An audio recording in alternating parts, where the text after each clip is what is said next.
Salut Rush. Ok, Lucisco, je vais te tuer. Non, non, vas-y, arrête. Ok, Lucisco. Tiens. Bonjour les gens. En rangeant ma chambre, j'ai retrouvé des vieux mangas que j'avais achetés quand j'étais petit. Et je me suis dit pourquoi pas en faire une vidéo.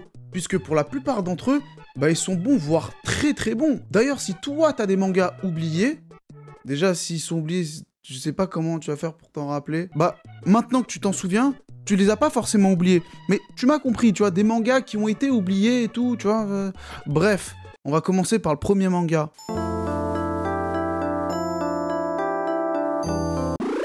L'histoire se passe à Tokyo à la fin des années 80. On suit Yakumo qui travaille dans un bar. En sortant de son taf, ce dernier percute une jeune fille, Pai. En la ramenant à son lieu de travail, cette dernière cherchait Yakumo pour lui donner une lettre de son père, le professeur Fuji. Dans cette lettre, on apprend que Pai est la dernière descendante du peuple Sajian Unkara. Et ce peuple maîtrise l'immortalité.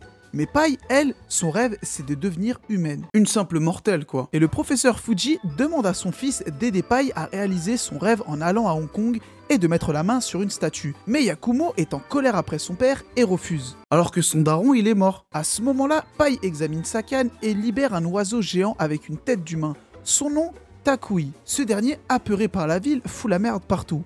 Yakumo et Pai essayent de le calmer, mais Takui fonce sur Pai et Yakumo protège Pai.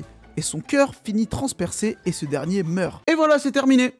Non, je rigole, c'est pas fini. Pai refuse que Yakumo meure, son troisième œil s'ouvre comme celui de Tenshinhan et Parvati, qui est l'autre personnalité de Pai, apparaît. Plagiat!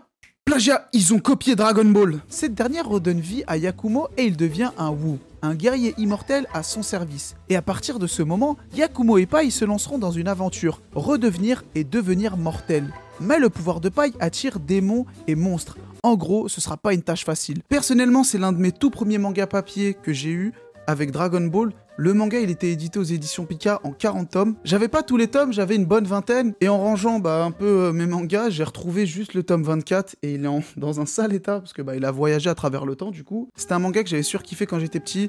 Et bon, comme j'avais pas tous les tomes, j'ai pu découvrir l'œuvre aussi par les OAV. Donc si toi tu veux découvrir l'œuvre, t'as deux façons de le faire. Soit t'essayes de te choper les 40 tomes, et en plus je pense qu'ils sont rares, ou alors tu les découvres avec les OAV. Personnellement, je sais même pas si je vais tenter de me les reprendre. Franchement, je peux me le caler en objectif, tu vois, pourquoi pas, ça peut être cool, parce que ça me fait remonter des petits souvenirs, tu vois. J'ai décidé d'en parler parce que le manga, il a eu plein de titres, hein. L'auteur, il a été récompensé plusieurs fois pour cette œuvre, et je sais pas pourquoi on n'en parle pas, que ce soit sur les réseaux ou même dans mes potes. Assez bizarre. Et voilà, c'était tout pour 3x3 Eyes. Il a un titre en japonais, mais moi j'ai toujours dit 3x3 Eyes. Maintenant, on va passer au prochain manga.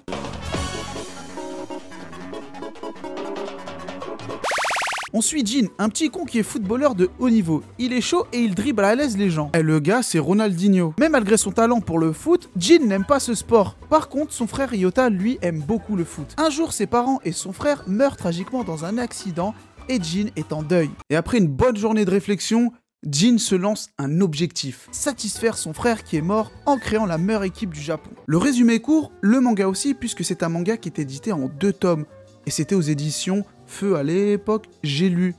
RIP les frères. D'ailleurs, il y a un truc qui me fait marrer, c'est la couverture. La couverture japonaise, elle tue. Le gars, il est là avec un petit ballon Nike, ciel en fond. Et en plus, regardez le titre. Firno no Okami. Puis on a la couverture française. Le loup du stade. Et ce manga, c'est par l'auteur de Captain Tsubasa. Quand j'étais petit, j'avais bien aimé le manga, mais en fait, c'était pas ça que je voulais. Moi, je voulais les tomes de Captain Tsubasa. Olivier Tom pour les intimes. Parce que franchement, au premier coup d'œil, tu penses que c'est du Captain Tsubasa, surtout qu'il y a écrit Captain Tsubasa. Moi, je vois, c'est une histoire complètement différente et tout. J'étais déçu. Vous allez rigoler, mais là, j'ai retrouvé juste le tome 4 de Captain Tsubasa. Mais j'avais pris le tome 1 de ce truc, le tome 2 de Captain Tsubasa, le tome 3 de Captain Tsubasa et le tome 4 de Captain Tsubasa. Et je m'étais même pas rendu compte que ça, c'était pas Captain Tsubasa. Genre à l'image, je fais, oh, il y a écrit numéro 1, j'avais pris. Je suis vraiment une merde. Moi, j'ai bien aimé le manga, il était plutôt cool. Voilà, ça m'a rappelé de bons souvenirs parce que j'étais à fond dans le foot alors que j'étais grave nul. Et j'étais à fond dans Captain Tsubasa. Voilà, c'était tout pour le loup du stade. Maintenant, on va passer au dernier manga. Petit spoiler alerte, ce manga, il m'a énormément touché quand j'étais petit.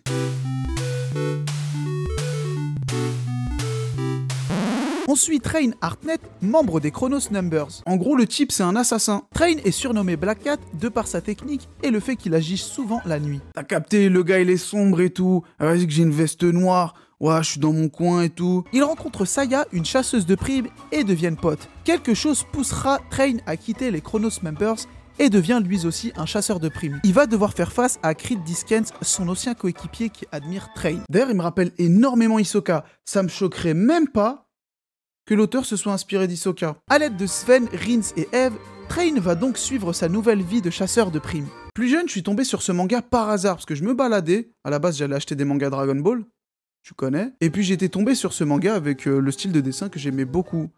Du coup, moi, j'ai regardé l'anime parce que j'avais pas d'argent. L'anime, je l'ai fini et je suis allé acheter les 2 derniers tomes. Puis après, je les ai donnés à mon cousin. Le manga, il était édité aux éditions Glénat en 20 tomes. C'était un manga assez court, je trouve, parce que 20 tomes, c'est pas beaucoup en vrai. Mais ça commence à être un petit peu cher. Et quand j'étais petit, je vous l'ai dit, le manga m'a touché parce que j'ai pleuré devant l'animé. Genre, c'est pas une blague. Après, me vannez pas, s'il vous plaît, j'étais petit, j'étais très jeune, je crois que j'avais... je crois que j'avais 11 ou 12 ans, j'étais au collège, je crois. Je sais même plus, il faudrait que je regarde. Mais j'étais jeune, j'étais vraiment jeune. Putain, ça fait bizarre de dire jeune, parce que ça veut dire que je suis vieux alors que j'ai 24 ans. Est-ce que 24 ans, c'est vieux pour vous? S'il vous plaît, dites-moi dans les commentaires, parce que j'estime que je suis pas jeune, mais je suis pas vieux non plus. Genre, j'ai l'impression que je suis dans un pont. Le pont de la vieillesse, genre t'avances, tu vois des mecs qui disent j'aime beaucoup le chocolat noir. J'aime pas le chocolat noir, je préfère le chocolat au lait. Team chocolat au lait, je pars en vrille, cette vidéo n'a plus aucun sens. C'était tout pour cette vidéo, j'espère qu'elle t'aura plu, en tout cas à moi, oui. Je fais des jojo poses. T'invite à t'abonner si c'est pas déjà fait, mettre la cloche, mettre un pouce bleu et un petit commentaire, me dire ce que tu penses de cette vidéo ou carrément me parler de tes mangas que t'estimes que les gens ont oublié, tu sais, ça pourrait m'intéresser, peut-être qu'on a le même avis, ou peut-être pas du tout, peut-être que je vais découvrir des œuvres en plus, tu vois, ça peut être très intéressant. On se retrouve pour une prochaine vidéo. A plus. D'ailleurs, attendez, avant de dire au revoir, merci à tous de me suivre, ça fait énormément plaisir, je prends jamais le temps de le faire, sur tout ce qui m'arrive en ce moment, tout va trop vite et tout. Que ce soit sur Twitch, dans les réseaux ou sur YouTube, ça me touche énormément, tous vos petits messages, voilà. C'est tout, hein, j'ai fait ma victime. On se retrouve pour une prochaine vidéo. Salut! J'ai mis le cœur, moi j'ai la feuille. Au Japon, elle me DM. J'suis décalé, ouais, j'ai la flemme. J'ai la faune et la flore et le flair. J'ai le niveau, j'ai le flow. Plus rien à perdre, plus rien à perdre. Encore en vie, mais j'suis mort. Gros, c'est la merde, donc j'vais rapper, je m'étonne pas. Tous ces millions, ça m'entend pas. Elle me trouve mignon, donc je la baisse. Tous ces câlins, moi j'en veux pas.